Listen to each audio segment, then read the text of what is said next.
Hey everyone, this is Tim from Your Six Tech. Today in this video, I'm going to show you how to change the name of your phone if you have Android, and this is really easy to do.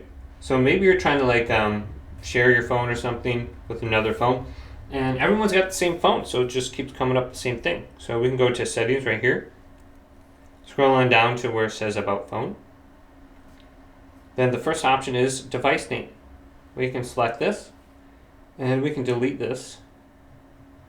And we can go ahead and just type something in. So I'm just going to put Tim in here.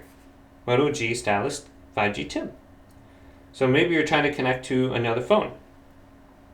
It says your device name is visible to apps on your phone. It may also be seen by other people when you connect to Bluetooth devices, connect to a Wi-Fi network, or set up a Wi-Fi hotspot. Alright, so I know now that this is my phone. But hopefully this video did indeed help you out. Leave a big thumbs up and subscribe to my channel down below for more tech videos coming up next on Your Six Tech.